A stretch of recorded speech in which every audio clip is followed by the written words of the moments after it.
네, 국민의힘 당대표 후보들 간의 비판이 자폭성 폭로전으로 치달으며 당내 우려의 목소리가 잇따르고 있습니다. 더불어민주당에서도 당대표 후보들 간의 첫 토론회가 열렸는데요. 한편 국회는 여전히 합의점을 찾지 못한 채 야당의 강행 처리, 여당의 반발을 반복하고 있습니다. 여야 전당대회 이슈와 국회 상황, 김현주 시사평론가, 이승훈 변호사 두 분과 함께 자세한 이야기 나눠보겠습니다. 어서 오십시오. 안녕하십니까? 안녕하세요. 네, 안녕하십니까? 오늘 이슈 태그 첫 번째 화면으로 보고 오시죠.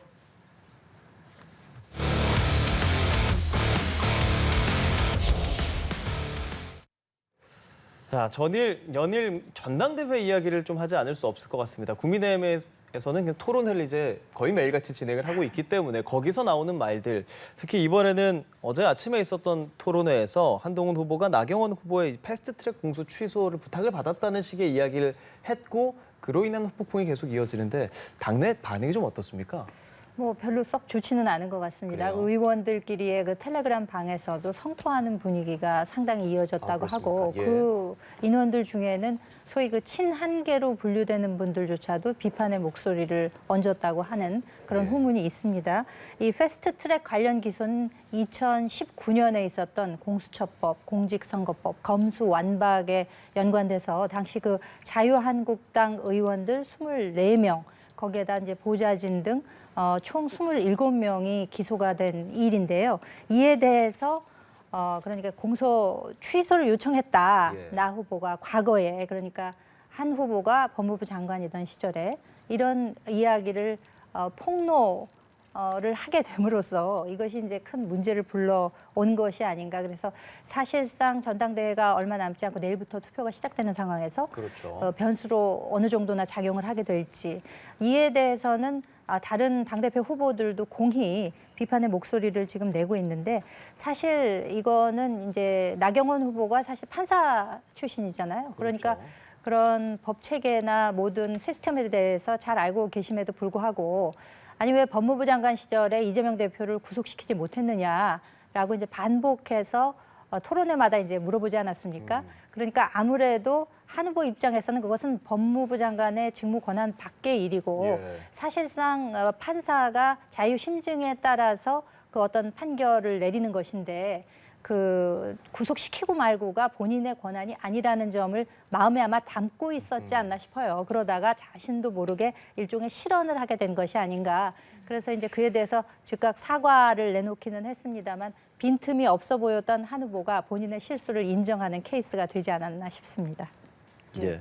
그런데 한 후보가 이렇게 말씀하신 것처럼 사과를 했는데 하루 만에 빠른 사과를 했잖아요. 그렇죠. 이거에 대해서는 어떻게 생각하십니까? 근데 사과는 참 우리가 사인 간에도 하기가 어렵지 않습니까? 특히 정치인, 국가 등 이런 단체 내지는 개인이 어떤 특정한 목적성을 가지고 또 특정한 책임성을 가지고 있는 분들이 사과를 하기란 쉽지 않습니다. 그럼에도 불구하고 한동훈 그 후보가 본인의 페이스북을 통해서 여러 가지 사족을 달지 않고 본인이 잘못했다, 진중하지 못했다라는 점을 사과를 하면서 그러면서 앞으로 이 문제가 잘 해결될 수 있도록 본인이 대책을 마련하겠다라는 점까지 밝힌 걸로 봐서는 사실 이 사과라고 하는 것은 잘 하게 되면 오히려 예. 유연성과 책임성을 보여주는 수단으로서도 활용이 됩니다. 앞으로 한 번 사과를 했기 때문에 한 후보는 앞으로 정치 일정에 있어서 물론 사과할 일을 만들면 안 되겠습니다만 사과를 이제 하는 것을 두려워하지 않을 것이다. 이게 사과라는 게 참 어렵지 않습니까? 그래서 최근에 그 김 여사 관련 사과에 관해서도 이것을 하는 것이 좋으니 안 하는 것이 좋으니 여러 이야기들이 있었습니다만 실제 뭐 실언에 대해서는 솔직하게 사과하고 이에 대해서 앞으로 대책 마련할 것을 이야기한 점에서는 그래서 이제 투표에 있어서 어느 정도의 영향을 미칠까 좀 바라보는 것도 관전 포인트가 되지 않을까 싶습니다. 예, 패스트트랙 공소 취소 발언에 대한 뭐 사과도 있었고 지금 국민의힘 안에서의 당내 의견까지 함께 들었거든요. 변호사님께서는 어떻게 들으셨습니까? 일단 한동훈 후보는 사과는 잘하는구나. 예. 빨리 하는구나. 윤석열 대통령처럼 명품백 사과를 지금 한 1년 가까이 못하고 있는데 그나마 다행이다 이런 생각이 들고요. 한동훈 후보가 좀 의도적인 경향이 있었던 것 같아요. 계속적으로 나경원 후보가 아니 왜 야당 대표 구속도 못 시켰냐라고 계속해서 이제 요구를 하니까 여기에 대해서 이제 평소에 생각했던 것이 좀 튀어나오지 않았나 이런 생각이 들고요. 정부 여당을 바라보는 입장, 국민의 입장에서는 좀 굉장히 잘못됐죠. 이런 폭로들이 계속적으로 이어진다는 게. 그런데 이제 이게 한동훈 후보만의 문제가 아니라 김건희 여사가 가지고 있던 문자들이 유출되고 장해찬 전 최고가 고발해라, 고소해라 라고 하는 행동들을 봤을 때 지금 이 전당대회가 굉장히 국민들 입장에서 보면 수준이 많이 떨어져서 실망감으로 다가오고 있고요. 그럼에도 불구하고 한동훈 후보가 압도적으로 이길 가능성이 높은 게 과반 의석을 차지할 가능성이 과반수의 투표를 차지할 가능성이 높은 게 아직까지는 윤석열 정부의 실적이 너무 많기 때문에 윤석열 대통령에게 그나마 대들듯이 말해서 뭔가를 얻어낼 수 있는 정도 수준의 사람은 한동훈 후보밖에 없지 않나 이런 생각을 국민의힘 당원들이 할 것 같고요. 나경원 후보나 원희룡 후보가 돼서는 뭐 용산에 쓴소리 할 수 있겠어? 또 연판장 한번 돌리면 그냥 조용하겠지라는 정도 수준으로 될 수 있어서 예. 이번이 한동훈 후보의 실수이긴 하지만 크게 영향을 미치지는 않을 것 같습니다. 지금 야권에서는 뭐 수사라든지 이 사안에 대해서 뭐 청탁금지법 위반이다 이런 얘기도 조금은 나오는 것 같은데 뭐 지배적으로 나오는 말입니까? 어떻습니까? 일단 한동훈 후보가 여러 가지 생각을 하고 좀 발언을 했다고 예. 생각해요.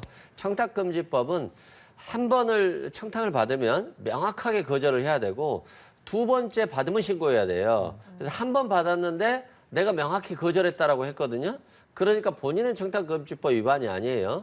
그리고 만약에 나경원 후보가 자신의 폭로로 인해서 형사처벌 받을 위험성이 있다라고 한다면 폭로를 안 했을 거예요. 그런데 이게 과태료 사안이에요. 부정청탁금지법상에는 자신이나 삼자를 위해서 공직자에게 수사나 재판에 관여하게끔 하는 것들은 과태료 2천만 원 이하의 과태료이기 때문에 아마 이게 큰 문제로 비화될 가능성이 없다라고 사전에 파악하고 이 말을 정말 하고 싶었는데 순간 나경원 후보가 계속적으로 집요하게 이제 뭐 당무 개입 얘기하고 국정농단 얘기하고 본인이 당대표 되면 제대로 되겠냐라고 하니까 욱하신 것 같아요. 네. 주제 바꾸기 전에 평론가님 의견 좀 짧게 듣겠습니다. 네, 뭐 청탁금지법 방금 설명해 주셨다시피 제7종의 1항에 보면은 공직자가 부정한 청탁을 받은 것이 인정이 되게 되면은 그 즉시 분명하게 거부 의사를 밝혀야 한다라고 되어 있습니다. 그렇기 때문에 본인이 거절 의사를 밝혔다고 했기 때문에 이는 청탁금지법의 위반 사항에 해당되지 않습니다. 예. 그리고 방금 설명해 주셨다시피 나경원 후보의 경우에도 설사 그 요청이 있었다 하더라도 이것은 이제 과태료 사항이기 되기 때문에 뭐 이거 위반 소지가 크다 해서 무슨 뭐 특검을 하자느니 이렇게 크게 뭐 네, 침소봉대하는 것은 좀 문제가 있다고 보고요. 이 예. 공수처법 자체가 공수처법이 아니라 청탁금지법 예. 자체가 너무 좀 졸속으로 만들어지다 보니까 대통령 배우자에 대한 그 처벌 규정도 없죠. 이런 것도 사실 입법 미비라고 볼 수가 있기 때문에 이거는 전체적으로 좀 손을 봐야 되지 않을까라는 생각이 듭니다. 예, 이번에는 민주당 전당대회 얘기도 좀 해보죠. 당권 주자들의 첫 토론회가 있었는데요. 첫 토론부터 김두관 후보, 이재명 후보에게 일극체제, 사법 리스크 언급하면서 열띤 공방을 벌였습니다. 이 후보들 간에는 좀 종부세 관련해서도 좀 입장차가 뚜렷한 것 같은데요. 첫 토론회 어떻게 보셨습니까? 네, 일단 뭐 이재명 대표 독주 체제로 가서 별다른 어떤 이벤트가 없을까 봐 걱정했는데 그나마 김두관 후보가 나오셔서 어떤 경쟁 관계를 유지해 줬기 때문에 또 이렇게 건전한 경쟁 관계가 되고 있다. 그런 측면에서는 다행이다 생각되고요. 일극체제 하지만 뭐 이재명의 민주당이죠. 당원들 80% 이상이 지지하고 있기 때문에 어쩔 수 없는 지금의 현상이고 예. 그건 뭐 순리이다 이렇게 말씀드리고요. 다만 이제 이재명 대표가 어떠한 전폭적인 당원들의 지지를 얻은 것을 기화로 해서 좀 잘못된 길로 민주당을 데려가고 있다면 유도하고 있다라고 한다면 비판의 점이 있겠습니다만 아직은 그렇다기보다는 총선을 압도적으로 승리에 이끌었기 때문에 연임을 통해서 자신의 정치적 책임을 다하는 것이 맞지 않나 이런 것들이 이제 당원들의 생각이고요. 사법 리스크 관련해서는 이제 너무 오래된 얘기가 돼버렸죠. 뭐 2년 동안 계속해서 사법 리스크를 제기했습니다만 오히려 사법 리스크에 올인했던 국민의힘이 큰 참패를 당했기 때문에 이제는 좀 사법 리스크를 떠나서 여야가 민생과 경제를 통해서 뭔가 국민의 점수를 얻는 그런 시기로 가야 되지 않나 싶고요. 또 뭐 민주당 내에서 이런 건전한 긴장 관계들이 앞으로도 지속적으로 잘 되는 것들이 더 낫지 않나 싶습니다. 예, 건전한 경쟁 관계를 보여줬다라고 평가를 해주셨는데 어떻게 보셨습니까? 뭐 건전한 경쟁 관계라기보다는 좀 상당히 심심했다라고 평가를 하겠습니다. 지금 국민의힘의 전당대회가 워낙 뜨겁게 치열하게 진행이 되다 보니까 이것을 보다가 오늘 민주당 그 토론이 방송에서 나오는 것도 채 캐치를 못하고 있었을 뿐더러 이분들이 뭐 사실 이재명 1급 체제 그리고 사실 강성 지지층 소위 개딸이라고 불리는 분들 이런 예. 분들이 뭐 또 굉장한 그 반응을 보일 수도 있기 때문에 그에 대한 것도 상당히 뭐 겁내기 때문에 좀 용기가 부족하지 않을까라는 생각도 있고 또 국민의힘의 전당대회가 너무 뜨겁다는 것을 좀 타산지석 삼아서 살살 시작하는 것이 아닌가라는 생각은 있습니다만 8월 18일에 전당대회 아니겠습니까? 예. 앞으로 한 달이라는 시간은 충분히 길다. 그렇기 때문에 뭐 오늘은 심심하게 시작했어도 앞으로 이 가열찬 경쟁이 또 가속화될 수도 있겠다. 이런 예측을 해봤습니다. 알겠습니다. 첫 번째 이슈 태그에서 여야 전당대회 상황 짚어봤습니다. 두 번째 이슈 태그 화면으로 보여주시죠.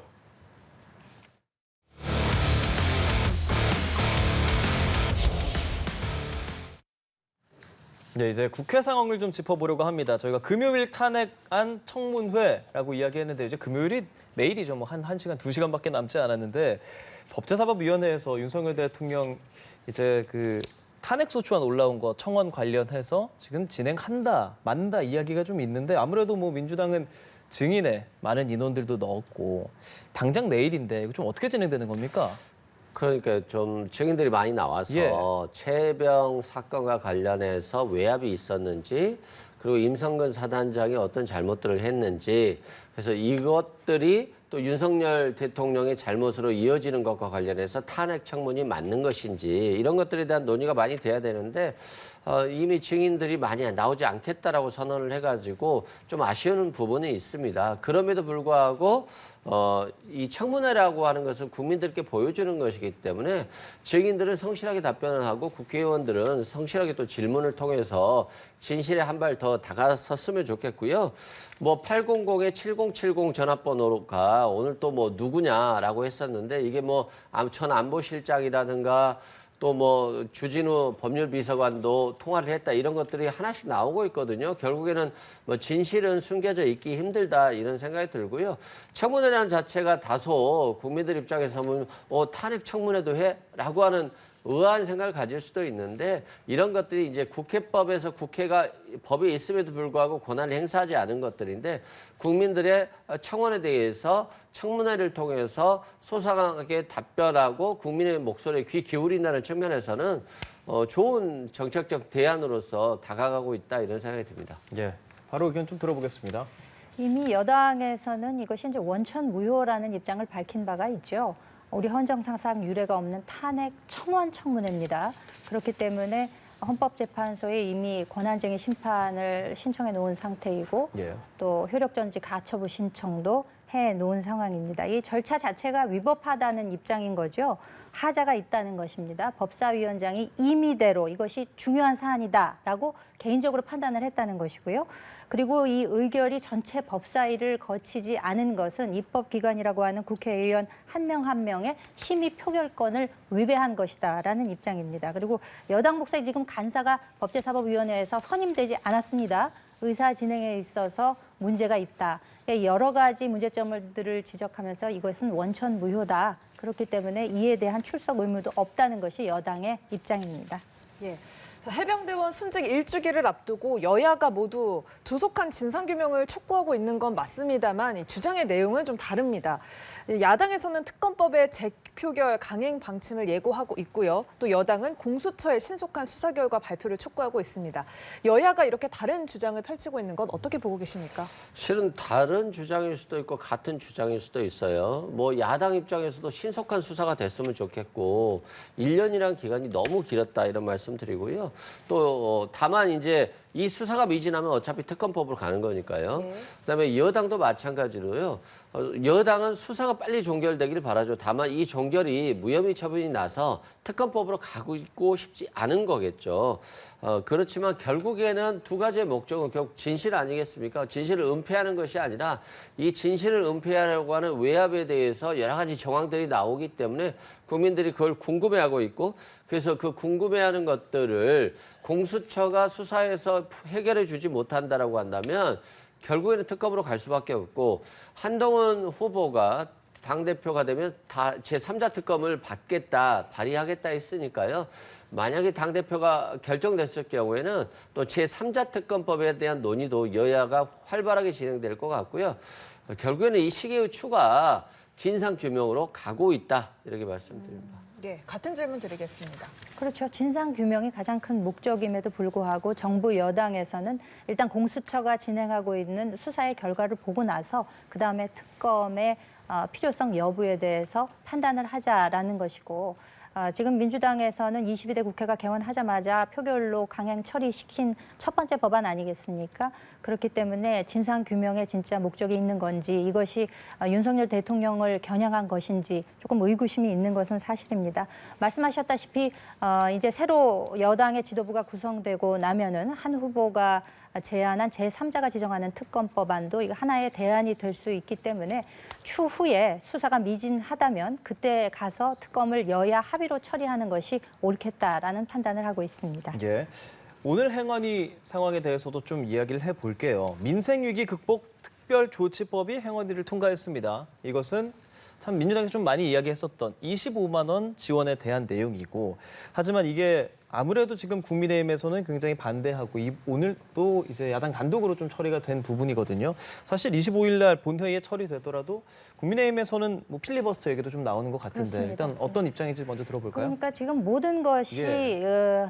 야당의 독주 이어지는 뭐 제2요구, 재표결 이렇게 이제 악순환의 고리로 계속 돌아가면서 민생을 돌볼 기회를 완전히 실기를 하고 있는 거죠. 사실 전국민 지원금에 대해서는 지금 현 정부의 기조와 맞지 않는다는 점을 누차에 걸쳐서 강조를 했고 또 이것이 설사 지원이 된다 하더라도 이것의 효용성, 그러니까 뭐 경기를 부양시킨다던가 이런 것들의 효과가 굉장히 제한적이라는 점은 지난 코로나 지원금을 통해서도 이미 확인된 바가 있습니다. 그럼에도 불구하고 재원의 부담까지도 고려하지 않은 채 예. 무조건적으로 일방적으로 통과시킨다는 것에 대해서는 참 그 여당 의원들이 수적 열세로 인해서 어쩔 수는 없는 상황입니다만 참 큰 곤경에 빠졌다. 이것이 이제 과연 국민을 위한 것인가. 이미 지난 3일에 정부 여당에서는 25조 원에 해당되는 소상공인을 위한 금융지원법 등을 마련한 바가 있습니다. 그런 방안들을 마련한 바 있기 때문에 이렇게 전 국민을 상대로 한 지원금을 지급하겠다. 독단적으로 결정하는 것이 맞는지에 대해서는 예. 상당한 의문을 가지고 있습니다. 전 국민 지원에 대해서는 사실 뭐 총선 때부터 이제 나왔던 이야기이기도 한데 민주당에서는 일단 어쩔 수 없이 이건 무조건 진행한다라는 입장이 맞는 겁니까 지금? 일단 진행한다는 거고요. 예. 좀 아쉬운 부분은 과거에 대통령과의 영수회담 이후에도 계속적으로 25만 원 이 민생 지원금에 대해서 말씀을 드렸고 혹시 협의를 해서 전 국민이 아니더라도 좀 서민이라든가 어떤 계층을 한정해서라도 하자라고 했었는데 그런 협의안들이 나왔으면 좋았을 건데 무조건 이건 포퓰리즘이고 할 수 없다라고 이렇게 반대만 하는 부분에 있어서는 좀 아쉽다 이런 생각이 들고요. 그렇다고 한다면 야당의 이 25만 원 민생 지원금을 반대한다고 한다면 좀 서민들을 위한 정책들을 제대로 좀 내줬어야 되는데 국민의힘이 그걸 잘 내주고 있는지 종부세라든가 법인세 등 어떤 부자 감세는 있었지만 이 부자 감세를 통해서 결국에는 낙수 효과로서 서민들에게 경제 활성화가 돼야 되는데 뭐 그게 별로 없지 않아요. 경제 자영업자들 폐업률만 엄청 늘어나고 있기 때문에 결과적으로는 정부 재정 정책이 실패하고 있고 또 재정 건전성을 강조했습니다만 작년에도 한 50몇 조 가까이 펑크가 났어요. 세수 펑크가. 근데 올해도 또 세수 펑크가 많이 난다라고 하니까 결국에는 재정 건전성도 지키지 못하고 민생도 제대로 지키지 못한 정부가 돼버렸다는 측면에서는 굉장히 아쉽다. 다음에 이게 이제 여당에서 이 부분에 대해서 위헌법률 심판을 제기할 가능성이 높아 보여서 그 결과도 좀 지켜볼 필요성이 있을 것 같습니다. 예, 끝으로 방송사법 이야기도 해보겠습니다. 우원식 의장이 일단 정쟁을 멈추고 범국민 협의체에서 논의하자고 내놓은 방송사법 중재안을 민주당은 일단은 수용하겠다, 24일까지는 기다리겠다라는 입장이고요. 좀 국민의힘은 좀 고심에 빠졌습니다. 일단은 의원총회를 열고 수용 여부를 논의하겠다라는 입장인데 내부에서 어떤 이야기들 나옵니까? 그러니까 우원식 의장 입장에서는 일종의 이제 중재안을 제시를 한 거죠. 범국민 협의체를 마련을 해서 이것에 대해서 이제 구체적인 논의를 해보자라는 입장, 중재 방안을 마련한 것으로 보이는데 예. 그런데 이제 여당 입장에서는 상당히 좀 딜레마적 상황인 것은 분명합니다. 왜냐하면은 이게 이제 뻔히 어떻게 보면 민주당이 이 법안을 통과시키기 위한 명분 쌓기라는 것이 이제 보임에도 불구하고 여당이라는 책임감이 있지 않습니까? 그러니까 언제까지나 이것을 또 거부할 수는 없는 그런 입장이기 때문에 내일 의원총회를 열어서 이에 대해서 심사숙고를 하겠다라는 입장을 밝혔고 또 야당 입장에서는 사실상 오늘 본회의 통과시킬 것이 아니냐 이런 예측도 나왔습니다만 한 일주일 정도를 이제 기다려 보겠다고 하니 그 사이에 수기 과정을 통해서 양쪽이 다 윈윈할 수 있는 결과가 나왔으면 좋겠는데 그게 이제 쉽사리 나올 수 있을까 참 걱정이 많이 되는 대목입니다. 예, 어차피 25일 본회의에서 야당이 강행 처리하는 게 아니냐 이런 이야기들이 있는데 어떻게 보십니까? 근데 어차피 강행 처리해도 어차피 거부권 행사할 거잖아요. 그런 측면에서 뭐 별 의미는 없을 것 같고요. 정권이 바뀔 때마다 이 언론을 장악하려고 하고 서로 간에 여야가 똑같이 이게 반복적인 상태들이 지속됐었어요. 그렇기 때문에 이제는 뭐 지금 내가 소수당이고 그래서 내가 좀 불리한다 할지라도 다음 총선에서 국민들께 좋은 평가를 받으면 또 다수가 될 수 있는 거잖아요. 그런 측면에서는 지금 내가 정권을 잡고 있기 때문에 이거 방송을 장악하겠다 이런 자세보다는 여야가 협의해서 정권이 바뀌더라도 방송을 장악할 수 있는 그런 확률을 더 낮추겠다는 측면에서 대화할 필요성이 충분히 있겠다 생각되고요. 어차피 윤석열 정부도 얼마 남지 않았잖아요. 뭐 이제 절반을 지났기 때문에 방송 장악에 대한 것보다는 국민들에게 공정하고 독립된 방송을 돌려준다는 차원에서 방송 개혁에 함께하면 더 좋지 않을까 싶습니다. 네, 알겠습니다. 오늘 짧은 시간이지만 방송법 지원금, 해병특검법 탄핵청원까지 두 분의 입장이 다른 것들, 여야 입장을 많이 들어봤는데 국민들은 또 타협을 바라고 있을 거라는 좀 생각이 듭니다. 자, 오늘 이승훈 변호사 그리고 김현주 시사평론가 두 분과 함께 오늘 정치권 이슈 다뤄봤습니다. 오늘 말씀 잘 들었습니다. 고맙습니다.